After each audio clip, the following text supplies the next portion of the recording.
Abdullah bin Abbas, seorang pemuda yang tumbuh di bawah naungan wahyu, sepupu terkasih Rasulullah, dan ulama yang diberkahi dengan pengetahuan mendalam tentang Al-Quran. Di usia muda, ia telah menggali lautan ilmu, menyerap setiap kata dari Nabi, dan menempatkan dirinya di garis depan sebagai turjuman Al-Quran, penerjemah Al-Quran. Siapakah sosok Abdullah bin Abbas sebenarnya? Bagaimana ketekunannya membentuk warisan yang kita kenal hingga hari ini? Mari kita telusuri perjalanan hidup seorang ulama besar yang tak pernah lelah mencari kebenaran. Abdullah bin Abbas, yang dikenal sebagai Habrul Ummah, ulama umat, dan turjuman Al-Quran, penerjemah Al-Quran, adalah salah satu sahabat Nabi Muhammad yang paling terkemuka dalam bidang tafsir. Ketekunannya dalam menuntut ilmu dan pemahamannya yang mendalam tentang Al-Quran membuatnya dihormati sebagai ahli tafsir terkemuka dalam sejarah Islam. Abdullah bin Abbas dilahirkan 3 tahun sebelum hijrah, pada tahun 619 Masehi di Mekah. Dia adalah sepupu Nabi Muhammad, putra dari Abbas bin Abdul Muttalib, paman Nabi. Ketika Nabi Muhammad wafat, Abdullah bin Abbas masih sangat muda, namun ketertarikannya terhadap ilmu agama sudah sangat kuat. Abdullah bin Abbas sering menemani Nabi Muhammad dan mendengarkan ajarannya secara langsung. Karena kedekatannya dengan Nabi, dia memiliki akses langsung ke pengetahuan yang luas tentang Al-Quran dan hadis. Abdullah bin Abbas juga dikenal sebagai orang yang sangat cerdas, yang mampu memahami dan menghafal informasi dengan cepat. Ketekunan dalam menuntut ilmu. Sejak usia muda, Abdullah bin Abbas menunjukkan ketekunan luar biasa dalam menuntut ilmu. Dia sering mendatangi para sahabat Nabi yang lebih tua untuk belajar dari mereka. Abdullah bin Abbas dikenal sebagai murid yang sangat teliti dan berdedikasi. Dia tidak hanya menghafal ayat-ayat Al-Quran tetapi juga berusaha memahami makna dan konteksnya. Dalam salah satu kisah yang terkenal, Abdullah bin Abbas menceritakan bahwa dia pernah menunggu di depan pintu rumah seorang sahabat Nabi untuk menanyakan sebuah hadis. Meskipun cuaca sangat panas, dia menunggu hingga sahabat itu keluar, hanya untuk memastikan dia mendapatkan pengetahuan yang benar. Kontribusi dalam tafsir Al-Quran. Salah satu kontribusi terbesar Abdullah bin Abbas adalah dalam bidang tafsir Al-Quran. Beliau dikenal sebagai salah satu ahli tafsir pertama yang memberikan penjelasan tentang ayat-ayat Al-Quran berdasarkan apa yang diajarkan oleh Nabi Muhammad. Metode tafsirnya mencakup penjelasan berdasarkan konteks ayat, sebab turunnya ayat, asbabun nuzul, serta penjelasan dari hadis. Karyanya yang paling terkenal adalah Tafsir Ibnu Abbas, sebuah kompilasi tafsir yang sangat berpengaruh dalam studi Islam.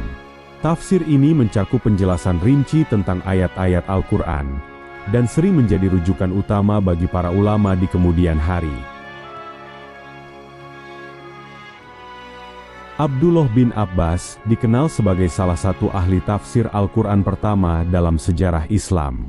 Metodenya dalam menafsirkan Al-Quran seringkali berdasarkan pada penjelasan langsung yang diberikan oleh Nabi Muhammad, serta pengetahuannya tentang sebab turunnya ayat, asbabun nuzul, dan konteks sejarah di sekitar ayat-ayat tersebut.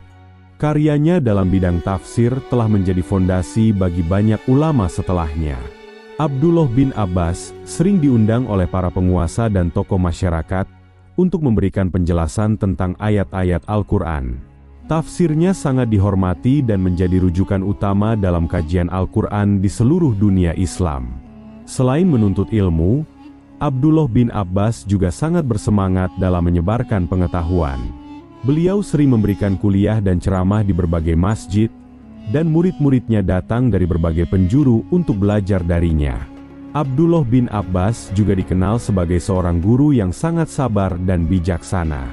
Beliau tidak hanya mengajarkan tafsir, tetapi juga fiqh, sejarah, dan berbagai cabang ilmu lainnya. Ketekunannya dalam mengajar dan berbagi ilmu telah membentuk banyak ulama besar yang kemudian meneruskan warisan keilmuannya. Kisah menunggu di depan rumah Zaid bin Thabit. Salah satu kisah paling terkenal yang menggambarkan ketekunan Abdullah bin Abbas adalah saat dia mencari pengetahuan dari Zaid bin Thabit, seorang sahabat Nabi yang juga merupakan ahli ilmu dan penulis wahyu. Abdullah bin Abbas ingin menanyakan beberapa hal mengenai tafsir Al-Quran kepada Zaid. Meskipun Zaid lebih tua darinya, Abdullah bin Abbas menunjukkan rasa hormat yang mendalam. Pada suatu hari, Abdullah bin Abbas mendatangi rumah Zaid bin Thabit. Saat itu Zaid sedang tidur siang, dan Abdullah bin Abbas tidak ingin mengganggunya. Alih-alih memanggil Zaid, Abdullah bin Abbas duduk di depan pintu rumah Zaid dan menunggu sampai dia bangun. Cuaca saat itu sangat panas. Namun Abdullah bin Abbas tetap menunggu dengan sabar. Ketika Zaid akhirnya keluar dan melihat Abdullah bin Abbas menunggu di luar rumahnya, dia sangat terkejut. Zaid bertanya, "Wahai sepupu Rasulullah, mengapa engkau tidak memanggilku?" Abdullah bin Abbas dengan rendah hati menjawab, "Aku datang untuk menuntut ilmu, dan aku tidak ingin mengganggu istirahatmu." Kisah ini menunjukkan betapa besar rasa hormat dan ketekunan Abdullah bin Abbas dalam menuntut ilmu. Meskipun dia bisa saja memanggil Zaid, dia memilih untuk menunggu dengan sabar agar tidak mengganggu kenyamanan gurunya.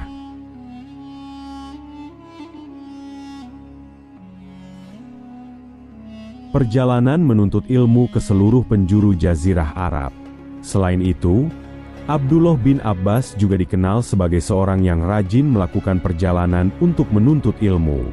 Dia mengunjungi berbagai kota di Jazirah Arab untuk bertemu dengan para sahabat Nabi dan belajar dari mereka.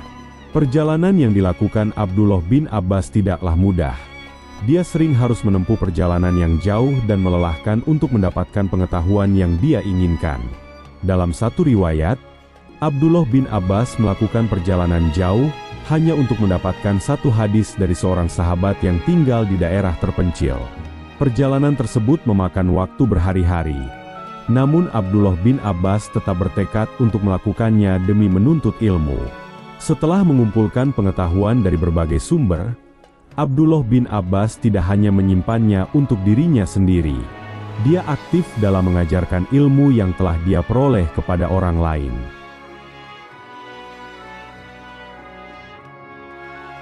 Pengaruh dan kontribusi dalam fikih. Selain tafsir, Abdullah bin Abbas juga memainkan peran penting dalam pengembangan fiqh atau hukum Islam. Dia dikenal karena pendekatannya yang bijaksana dan fleksibel dalam menginterpretasikan hukum Islam, selalu mencari cara untuk memudahkan umat dalam menjalankan ajaran agama.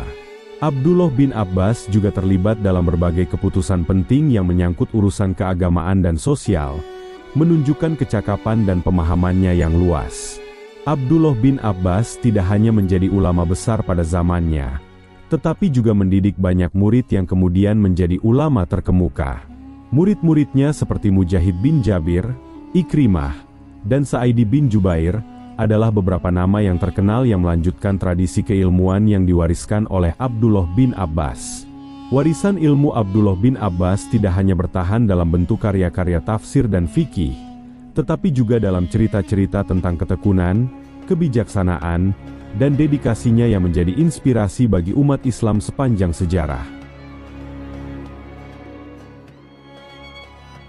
Wafatnya Abdullah bin Abbas meninggalkan duka yang mendalam bagi umat Islam, yang kehilangan salah satu ulama terbesar mereka.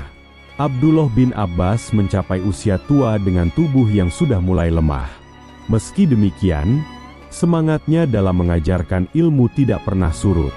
Menjelang akhir hayatnya, Abdullah bin Abbas mulai menderita penyakit yang mempengaruhi kesehatannya secara signifikan. Namun, dia tetap tegar dan bersabar menghadapi segala ujian yang diberikan Allah. Abdullah bin Abbas dikenal sebagai seorang yang sangat tabah dan selalu ridho dengan takdir yang Allah berikan. Bahkan dalam kondisi kesehatannya yang semakin memburuk, Abdullah bin Abbas masih terus berusaha untuk memberikan manfaat kepada umat Islam melalui ilmu yang dimilikinya. Menjelang wafatnya, Abdullah bin Abbas menyampaikan wasiat yang penuh dengan hikmah kepada keluarga dan murid-muridnya. Dia mengingatkan mereka untuk selalu berpegang teguh pada Al-Quran dan Sunnah Nabi Muhammad. Abdullah bin Abbas juga berpesan agar umat Islam tetap menjaga persatuan dan menghindari perpecahan. Dalam salah satu riwayat, Abdullah bin Abbas meminta agar orang-orang tidak terlalu meratapi kepergiannya, melainkan mendoakannya agar Allah Subhanahu wa Ta'ala mengampuni dosanya dan menerima amal ibadahnya.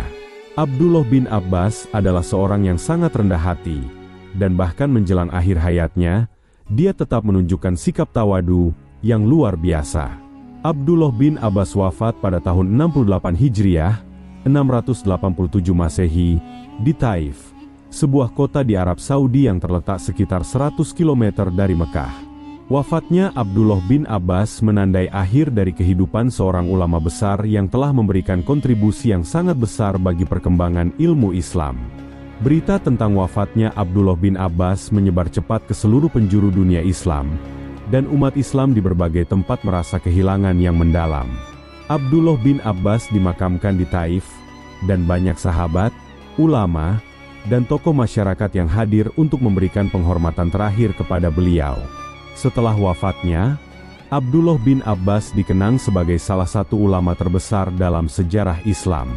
Kontribusinya dalam bidang tafsir Al-Quran, fikih, dan hadis masih dipelajari dan dihormati hingga hari ini. Warisannya terus hidup melalui karya-karyanya dan melalui murid-muridnya yang melanjutkan tradisi keilmuan yang dia tinggalkan. Makam Abdullah bin Abbas di Taif menjadi tempat ziarah bagi banyak umat Islam yang ingin mengenang dan mendoakan beliau. Meskipun Abdullah bin Abbas telah tiada, ilmu dan hikmah yang dia bagikan terus menginspirasi generasi demi generasi. Abdullah bin Abbas, seorang ulama yang tak hanya dikenal karena pengetahuannya, tetapi juga karena ketekunannya dalam menuntut ilmu dan ketulusannya dalam menyebarkan ajaran Islam. Kisah hidupnya adalah inspirasi abadi bagi kita semua. Semoga kita dapat meneladani semangatnya dalam mengejar kebenaran dan menyebarkan cahaya ilmu kepada dunia. Terima kasih telah menonton. Sampai jumpa di kisah inspiratif berikutnya.